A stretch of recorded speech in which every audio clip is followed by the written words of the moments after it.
Alors dans la maigre actualité qu'on a eue cette semaine, on a eu quand même la croissance en Chine et c'était décevant. 6,3% pour le PIB contre 7,1% attendu. 5% en 2023, c'est l'objectif que s'est fixé la Chine. Mais attention quand même parce que on a le chômage chez les jeunes qui continue à grimper 21,3%. Et ça c'était pour le mois de juin. C'est un record et les autorités s'attendent à ce que ça continue encore plus haut. Les exportations quant à elles baissent de 8,3% et le secteur immobilier qui est très endetté ne repart pas. Alors on a eu quand même un chiffre positif, c'était la production industrielle qui a été publiée au même moment en hausse de 4,4%. On attendait 2,5% de hausse seulement. Il y a donc un décalage entre la consommation qui est en train de baisser et la production qui augmente. Peut-être parce que la Chine escomptait à une reprise beaucoup plus importante après l'abandon de sa politique zéro Covid. Et pendant ce temps-là, l'inflation essaye de se replier, en grande partie aidée par la baisse des prix de l'essence. Cette semaine au Canada, l'inflation a reculé 2,8% seulement au mois de juin. Eh oui, ça faisait depuis mars 2021 qu'on n'avait pas connu des taux d'inflation sous 3% au Canada. Et à l'inverse, au Japon, où c'est la seule banque centrale au monde qui continue à avoir des taux d'intérêt négatifs, eh ben l'inflation explose. 3,3%, ça c'était pour le mois de juin. Et c'est la première fois en 8 ans que l'inflation du Japon dépasse celle des États-Unis. Cela devrait présager d'un changement de la politique monétaire de la Banque centrale du Japon, à suivre donc du côté du yen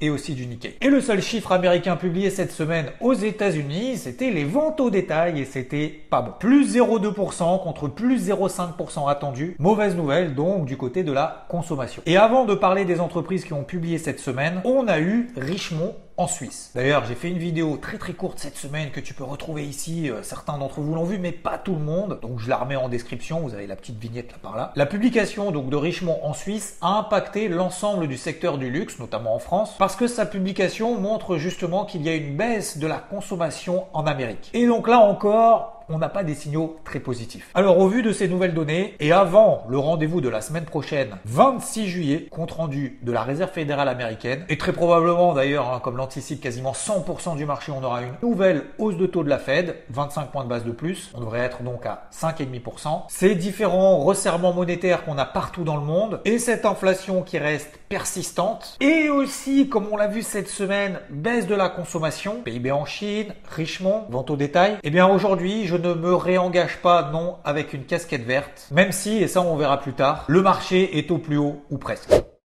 C'est la semaine prochaine qu'on aura le gros des publications avec les GAFAM, Alphabet, Meta, Microsoft, Amazon, il y en a plein d'autres. Et ben, on a eu quand même cette semaine quelques publications intéressantes, en tout cas très attendues par les marchés. Les bancaires aux États-Unis, Tesla, Netflix. Alors, dans les bancaires aux États-Unis, Bank of America, Morgan Stanley, Goldman Sachs ont publié. Ce sont les trois principales bancaires qui ont publié. D'ailleurs, quasiment la moitié des banques de l'indice SP500 ont déjà publié. 19% de hausse du bénéfice net par action pour Bank of America, qui est d'ailleurs un record quasiment historique pour la banque, en tout cas du trimestre depuis une décennie. Et ben, cette bonne nouvelle permet de compenser une modique somme accessoire et non visible de quelques 100 milliards de dollars de moins-value latente sur son portefeuille obligataire. Et ça, tu t'en doutes, c'est à cause de la remontée des taux. Ouf, c'est bon.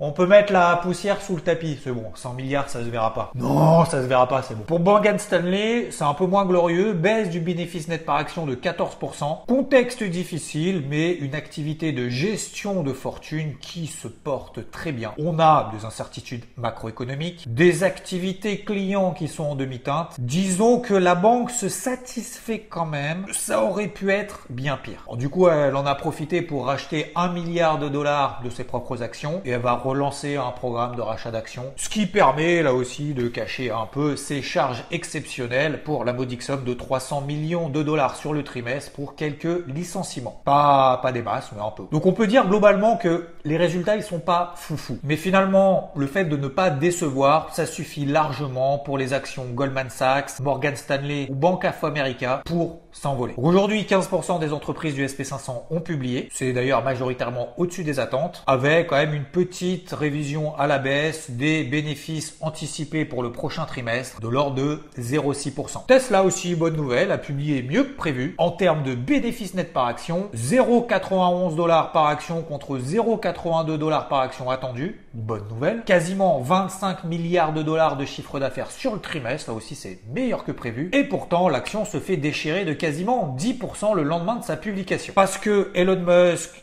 est quand même relativement prudent pour la suite. En plus de ça, il y aura une production probablement au ralenti et plus faible durant le mois d'été, parce qu'ils vont faire des updates sur leurs usines un peu partout. On a également une baisse des marges, mais ça c'est pas une grande surprise avec la baisse des prix sur ces véhicules, qui selon lui toujours n'est pas vraiment très inquiétant, hein. Ce sont des variations à la marge temporaires à court terme qui n'auront absolument pas d'impact sur la stratégie à long terme. Quelques déceptions autour de la conduite autonome, incertitude aussi sur la sortie effective de son Cybertruck. Donc disons qu'après avoir été multiplié par 3, l'action a fait les frais de ce qu'on appelle on vend la nouvelle. Netflix perd plus de 8% après la publication de ses résultats. Pourtant, là aussi, c'était meilleur que prévu. Comme si, là aussi, on vendait la nouvelle. Avec des perspectives qui ont été légèrement révisées à la baisse.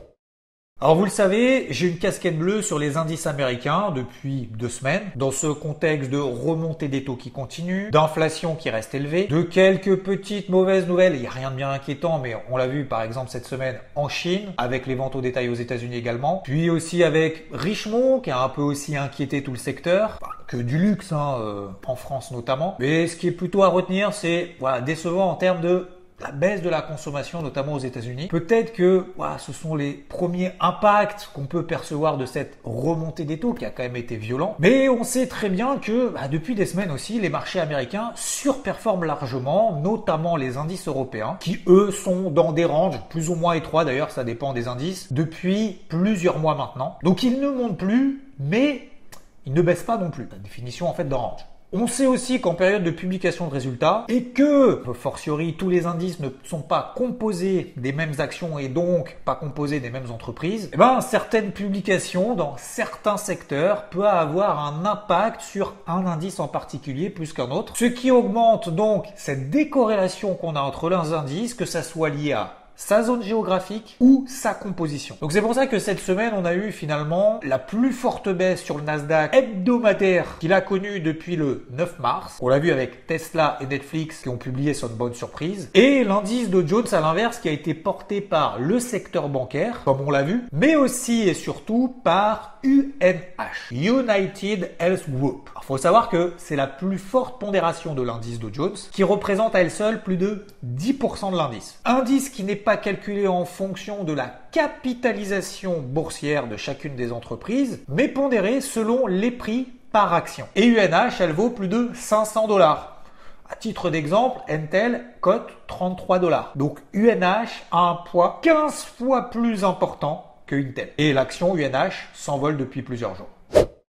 Entre les publications d'entreprises sans grande surprise, des nouvelles macroéconomiques qui n'ont pas évolué positivement, voire peut-être même se sont dégradées, des perspectives plutôt prudentes, que ce soit d'un point de vue microéconomique, donc au travers des entreprises elles-mêmes, ou même plus largement. Baisse de la consommation peut être liée à un resserrement monétaire qui continue et qui va continuer. Et aussi des marchés qui ont pris entre 30% sur l'indice SP500, quasiment 50% sur le Nasdaq depuis le début de l'année. Des indices européens qui plafonnent depuis 3 mois. Effectivement, oui, je garde cette casquette bleue aux États-Unis, rouge léger en Europe. Je continue dans ce sens, même si on va le voir, le marché me donne tort. Alors en plus de ça, on a une avidité extrême qui ne dure généralement pas bien longtemps, et un indice au plus bas, l'indice VIX, l'indice de la peur, dont le réveil sera à suivre au cours de ces prochaines semaines.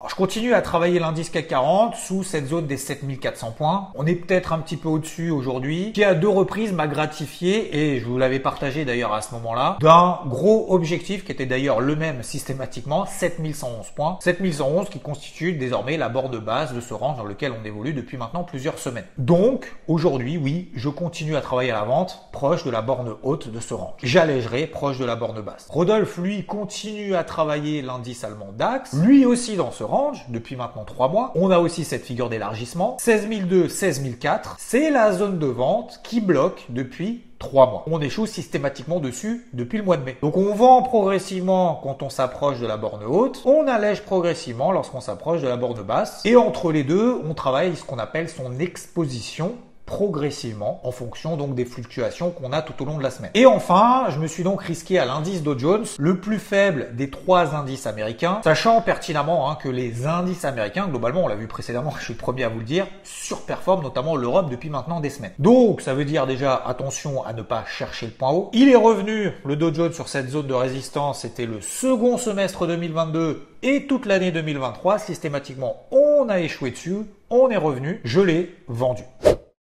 Le CAC 40 a fait 7004, il est passé sous 7003, il est revenu à 7004. Donc il y a 3 semaines, je vous avais dit comment est-ce que j'avais géré cette exposition et cette position sur le CAC. On était à 7004, on est aujourd'hui à 7004. Entre les deux, j'ai atteint mon objectif à 7111. Aujourd'hui, je refais exactement la même chose. Sauf qu'aujourd'hui, je peux pas renforcer la position. Alors je l'ai fait dans le courant de la semaine, mais très rapidement, le marché m'a donné tort. Donc j'ai dû sortir notamment les renforts, retravailler la position. Mais globalement, contrairement, comme je le disais il y a 2 semaines, aujourd'hui le marché me donne pas raison là, à l'heure où je tourne cette vidéo. Donc je ne peux pas renforcer. Le DAX est à peu près dans la même situation, toujours au contact de la borne haute de ce range, 16002, 16004. Là aussi, donc Rodolphe travaille les variations journalières, mais il n'y a pas de gros décalage pour le moment. Et le Dow Jones, lui, a explosé sa zone de résistance. D'ailleurs, au passage, je l'avais partagé aussi dans le carnet de bord, ça faisait des semaines que j'y attendais, autour des 34 003, 34 006. Eh ben, on est passé au-dessus des 35 000. J'ai dû prendre ma perte d'un peu plus de 1% sur l'indice Dow Jones, à cause, donc, comme on l'a vu,